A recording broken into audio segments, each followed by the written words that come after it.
Bapak, Ibu, dan juri yang kami hormati, serta para peserta kegiatan pemilihan mahasiswa berprestasi tingkat Universitas Filodra tahun 2022.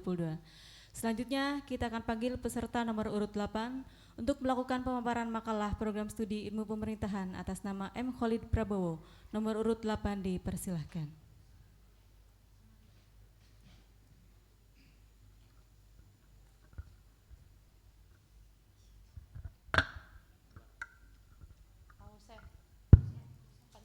Baik, Assalamualaikum warahmatullahi wabarakatuh. Waalaikumsalam. Saya ucapkan yang terhormat kepada Dewan Juri beserta para pembimbing dan juga para civitas akademika. Sebelumnya perkenalkan, nama saya Muhammad Khalid Prabowo, Fakultas Ilmu Sosial dan Ilmu Politik, Prodi Ilmu Pemerintahan. Baik, saya akan mempresentasikan mengenai strategi pelayanan pasar tradisional melalui pendekatan smart dan digitalisasi. Lingkup pembahasan pengertian pasar tradisional, yang kedua peran strategis pasar tradisional, dan yang ketiga fokus pembahasan. Next. Pengertian pasar tradisional. Pasar tradisional merupakan lembaga ekonomi serta tempat atau wahana yang memiliki peran yang sangat penting serta strategis dalam melayani kebutuhan dan kesejahteraan masyarakat, baik itu masyarakat desa beserta sekitarnya. Peran strategis pasar tradisional itu menjadikan sebagai tempat bertemunya antara para penjual dalam hal barang dan jasa, dan juga para pembeli, para pelanggan beserta sasaran pembeli lainnya. Baik, lanjut. Nah, alasan mengapa saya mengambil tema dalam gagasan kreatif saya ini pasar tradisional, berikut alasannya. Next. Alasannya, saya mengambil pasar tradisional di daerah atau di Kecamatan Jatibarang. Kecamatan Jatibarang ini merupakan titik keramaian di Kabupaten Indramayu. Kenapa? Jatibarang ini termasuk lalu lintas pantai utara Jawa, yaitu istilahnya Pantura. Dan terdapat juga stasiun besar di daerah di Jatibarang yang merupakan stasiun besar di daerah operasional 3 Cirebon. Selain itu, Jatibarang juga merupakan titik keramaian di Kabupaten Indramayu atau titik perekonomian di Indramayu, sehingga bisa melayani kebutuhan daerah sekitarnya, yaitu Widasari, Kertasmaya, Seliek, dan lain sebagainya. Tercatat juga di Kabupaten Indramayu ini 303 desa memiliki pasar tradisional. Demikian, pasar tradisional ini yang saya sampaikan adalah titik perekonomian. Di wilayah Seliek, Kertasmaya, Widasari itu terdapat pasar yang mana para pedagang pasar tradisional ini menyuplai semua barang-barangnya dari pasar Jatibarang. Oke.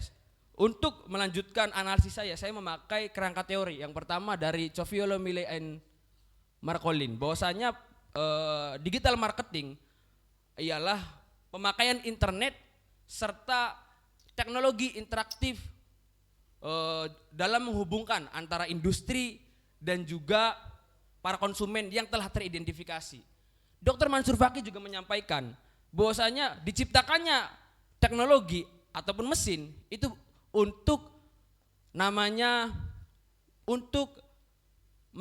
bukan untuk meningkatkan hasil, melainkan memaksimalkan suatu hasil.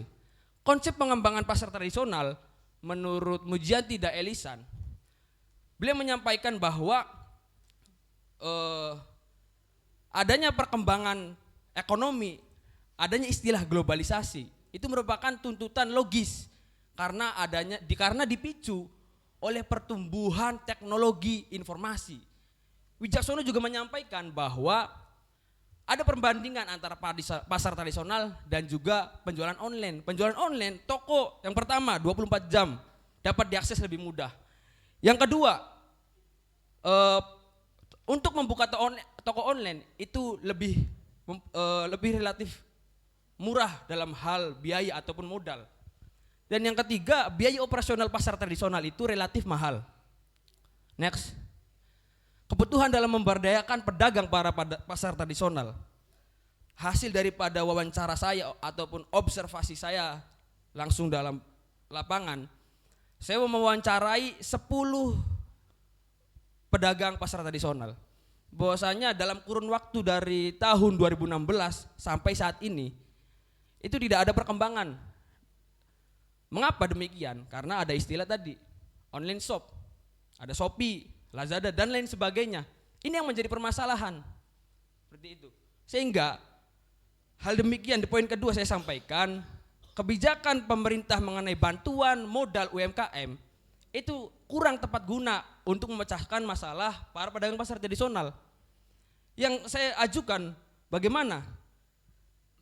Saya ajukan ada 2 pendekatan. Yang pertama pendekatan smart dan 2 pendekatan digitalisasi. Saya mengajukan yang pertama pendekatan smart. Smart itu spesifik, measurable, achievable, relevant, dan timbon. Spesifik. Gagasan kreatif saya mengenai smart ini yang pertama, bagaimana caranya para pedagang pasar tradisional ini dapat bersaing di pasar global. Measurable, mohon maaf, ini cuma tidak ada penjelasan mengenai smart dan digitalisasi.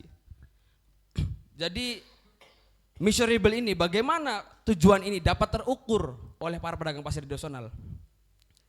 Saya mengajukan adanya pelatihan daripada stakeholder yaitu pemerintah, khususnya Menteri Perdagangan, agar bersinergi dengan para pedagang pasar tradisional untuk mencapai bagaimana caranya para pedagang pasar tradisional ini bisa bersaing di pasar global. Yang ketiga, achievable. Bagaimana ini dapat tercapai? Adanya pengaturan modal. Setelah mengadakan pelatihan daripada stakeholder untuk para pedagang, yang ketiga ini untuk dapat mencapai para pedagang pasar tradisional dapat bersaing di pasar global, itu mereka harus ada pengaturan modal. Layaknya orang-orang yang menguasai di pasar global. Yang kelima, yang terakhir, timbon. Jangka waktu bagaimana para pedagang pasar tradisional dapat bersaing di pasar global itu mudah, ataupun bisa kita ukur hanya sekitar 1 tahun apabila ada pengaturan modal, apabila mereka mendapatkan pelatihan bimbingan arahan. Itu dalam jangka waktu 1 tahun saya pastikan para pedagang pasar tradisional bisa bersaing di pasar global. Next, digitalisasi. Digitalisasi ini ada 5 pendekatan. Yang pertama, teknik platform. Teknik platform ini maksudnya adalah optimasi akun media sosial. Kayak misalkan di Facebook, kita optimasi akunnya. Bagaimana caranya para konsumen, para netizen yang ada di Facebook itu bisa melihat bahwasanya kita itu pedagang gitu. Yang kedua, suplai marginal baru. Untuk pemula, para pedagang pasar tradisional ini adalah pemula dalam hal menjual belikan secara digital. Sehingga istilahnya reseller. Ini khusus untuk para pedagang pasar tradisional menjadi seorang reseller. Yang ketiga ialah istilahnya itu produk dan layanan digital. Bagaimana mereka bisa menjual belikan produk mereka, barang-barang mereka secara digital. Terus yang keempat itu ialah rebundling and customizing. Maksudnya rebundling dan customizing ini bagaimana para pedagang bisa untuk menarik perhatian para konsumen, bisa dengan broadcast, bisa dengan promosi dan lain sebagainya. Bisa kayak contohnya sekarang di YouTube, iklan, itulah contohnya. Dan yang terakhir, saluran distribusi digital.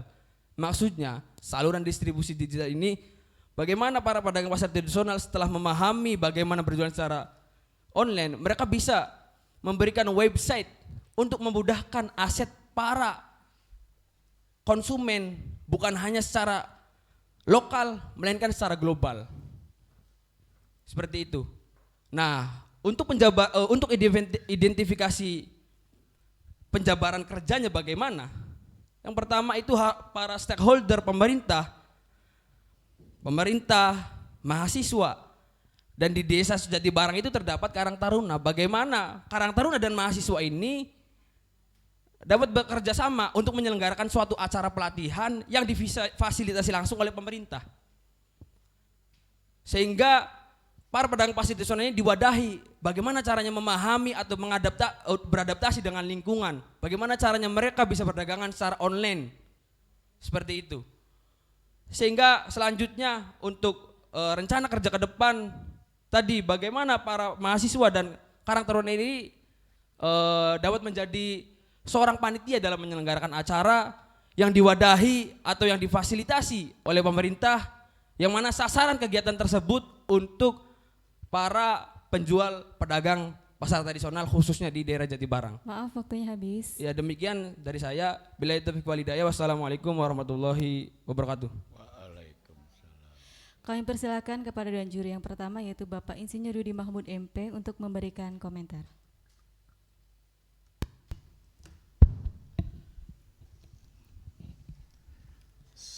Baik, Saudari Prabowo, panggilannya Prabowo atau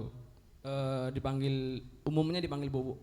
Bowo ya, kandidat capres yang 2 kali gagal Prabowo. 2045. Amin. Iya 2045, mudah-mudahan.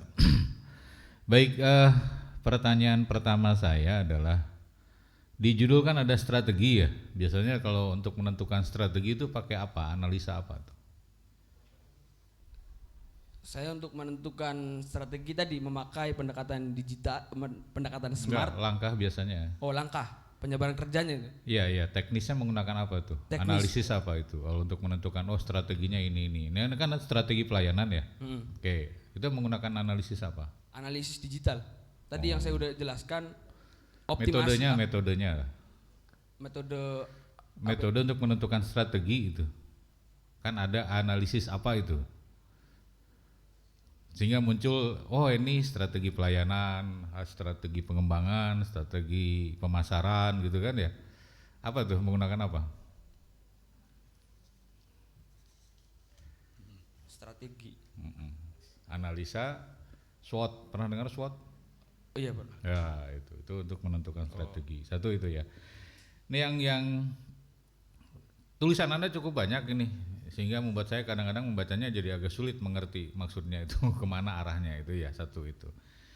Nah kemudian untuk program, untuk gagasan kreatif yang ini, kalau menurut saya ini terlalu luas. Pasar di Jati Barang itu banyak sekali macamnya. Ada pedagang sayuran, ada pedagang elektronik, ada pedagang, itu kan Anda harus lebih mengarah ke segmen mana nih, karena nanti berbeda nih. Ya, dengan digitalisasi itu kalau sayuran apakah ini bisa gitu kan, seperti itu ya. Jadi harus dipilah mana gitu kan, dipilah segmennya mana dulu nih. Jadi Anda tidak terlalu, karena waktunya juga ada time bondnya di situ kan, yang mudah direalisasikan. Sementara kan sebetulnya banyak juga sih, sudah banyak ada kios grow yang kerjasama dengan kita tuh, kios agro gitu ya, itu melayani pemasaran secara online untuk produk-produk pertanian. Makanya nih yang jadi sasaran Anda itu pedagang pasarnya yang mana itu? Baik, sebelumnya saya mohon maaf, tadi kan saya menjelaskannya tidak secara rinci. Bahwasanya saya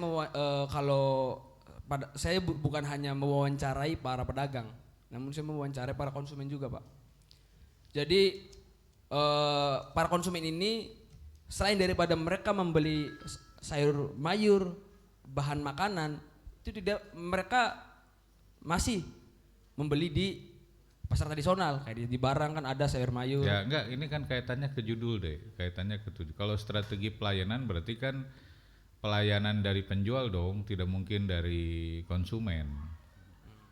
Ya, pengertiannya itu dulu. Kalau pelayanan berarti dari penjual dong gitu kan, seperti itu. Nah, maksud saya tuh kemarin Anda segmennya yang Anda wawancara itu pedagang apa? Karena berbeda nanti. Paham. Sekarang ya misalnya Matahari dan sebagainya yang retail besar, mereka akan collab kalau tidak dengan online. Gitu ya, artinya mereka masuk juga ke itu. Jika ibu-ibu yang apalagi parkir mahal gitu kan, udah lewat online aja deh. Alfa tuh sampai diantar ke rumah itu. tinggal pesen ini sekian diantar ke rumah. Bahkan saya bisa beli untuk mertua yang di mana, kirim dari Alfa sana gitu. Nah, maksud saya ini segmen yang mana supaya jelas, bagus ini gasannya misalnya, tapi segmen mana, apakah sayuran supaya segar, itu aja dari Bapak ya, karena waktunya, mangga yang lain. Komentar selanjutnya yaitu Ibu Dr. Ida Yulianawati MPD, disilahkan. Thank you Mbak Uci. Good afternoon Bawo. Muhammad Khalid Prabowo ya. My first question. Do you have a specific platform to help the seller to improve their sales? Bawo itu punya platform yang spesifik tidak untuk membantu para pedagang meningkatkan penjualan mereka? Platformnya ada yang spesifik tidak? Ada. Apa tuh namanya? WhatsApp. Itu platform punya. Platform media. Yeah, so I think it's better for you to have a genuine platform to have sellers ya, karena walaupun tadi Bowo sampaikan bahwa pedagangnya tuh begini, aslinya mereka tuh sudah banyak yang menggunakan berbagai macam platform. Ya. Jangankan pedagang di pasar Jatibarang ya, yang reseller tuh juga sudah banyak menjadi member di Shopee dan lain-lain. Jadi kalau menurut saya, if you want to help the seller to improve their sales, so it's better for you to have your own digital platform yang spesifik, yang belum digunakan atau belum dipakai oleh orang lain yang bisa membantu orang-orang yang berdagang di pasar tradisional gitu. Kalau menurut saya yang tadi yang disampaikan itu it is interesting but it is very difficult to know the result ya, karena sangat umum bahkan sampai ke kementerian dan lain-lain gitu. Sedangkan kalau untuk makalah Pilmapres itu ada time bound-nya, dibatasi oleh waktu dan harus bisa diukur tingkat keberhasilannya. Ya Bowo ya? Oke. I think that's all. Pak An, silahkan. Terima kasih Mas Bowo. Yang pertama saya apresiasi memang keberaniannya. Ya. Berani apa? Karena bukan bidangnya kok digarap gitu. Ini masalah ekonomi, ada ilmu pemerintahan, makanya nggak nyambung. Jadi kalau ada ide seperti ini untuk kolaboratif Pak. Idenya dari Anda, nanti ambil dari sisi ekonomi. Makanya ditanya segmen pasar aja bingung. Jadi di ekonomi itu ada target, dia ada target pasar, ada segmen pasar. Segmentasi dulu, baru tentukan targetnya apa. Gitu. Nah, keberaniannya boleh. Tapi yang perlu saya inikan, Anda ini punya potensi, Anda untuk nulis, berani menyampaikan gagasan, ide-ide perlu diasah. Hanya saya sarankan nanti pertama, cobalah bangga dengan prodinya, bangga dengan ilmunya. Ilmu pemerintahan kan, nah itu bangga, cari coba model-model yang untuk inovasi di pelayanan di pemerintahan, gitu ya. Berikutnya kalau lihat dari ini tadi, kalau dari sisi karya ilmiah masih jauh. Kenapa? Ini daftar pustaka aja nggak ada di yang saya Pak. Nggak ada Pak. Hah? Di saya nggak ada. Padahal itu yang namanya karya ilmiah itu hukumnya wajib. Ya, daftar pustaka itu wajib. Ya. Sini nggak ada. Lalu cara sitasi juga. Tapi yang paling menonjol literaturnya kadaluarsa semua. Sehingga ada kesan plagiat. Kesan ya, belum tentu plagiat. Ada kesan plagiat. Ada aturan bahwa mengambil literatur itu yang terbaru. Tadi yang tahun 2019 aja Pak Yudi masih gede-gede yang 2019. Ini apalagi ada yang 2002 kan? Ada yang 2001 udah terlalu kadaluarsa. Makanya gimana kebaruannya? Saya malah ada baca Anda ini tulisan buku bagus tahun 2020 ya, itu tentang digitalisasi pasar tradisional. Penerbitnya dari Ebrin, Yogyakarta. Penulisnya ada 3, ahli ekonomi dan ahli IT. Ahli IT-nya 2, ahli ekonominya 1. Kalau itu aja bisa diacu, mungkin bisa lebih bagus lagi. Makanya nggak kelihatan kebaruannya kalau mau. Dan apa ya, saya masih memaklumi kalau dari sini kan tadi bukan ahlinya menggarap ya, ini itu Jadi sisi ilmu pemerintahannya kan nggak ada. Iya kan? Ini masalah ekonomi. Tapi saya akan mengambil kebijakan itu. Ya, jadi bukan kebijakan pemerintah ini. Ini strategi ekonomi murni ini. Strategi ekonomi. Strategi pemasaran. Ya, Ya, baik. terutama strategi pemasaran itu. Justru yang harus ditonjolkan nanti kan tindakan pemerintahnya harus apa gitu. Jadi tindak lanjuti oleh Anda ini masalah ini sudah ada masalah ilmu tentang digitalisasi, tentang apa. Nah, peran dari pemerintahnya ini yang harus ditonjolkan. Ya. Jadi itu saja dari saya kira nggak ada pertanyaannya sudah, hanya saya menanggapi tadi potensi yang ada sampai jangan sampai pupus, tetapi harus terus belajar. Ditanya metode aja bingung. Ya, yang namanya metodologi itu harus jelas itu tahapannya. Metodenya apa? Ini mestinya harusnya dari betul apa? Minimal itu SWOT. Ya, strength, weakness, opportunities, treatment. Ya sebelumnya Atau, mohon maaf sih. ya, itu. Karena kan saya ngacunya ke pedoman nih, Pak. Ya, jadi ini nggak masuk. Belajar lagi aja lah metodologi ya. Ya. Makasih. Siap. Gimana, Pak? Dijawab apa gimana? Ya, sebelumnya mohon maaf apabila masih banyak kesalahan. Billahi taufiq wal hidayah. Wassalamualaikum warahmatullahi wabarakatuh. Waalaikumsalam.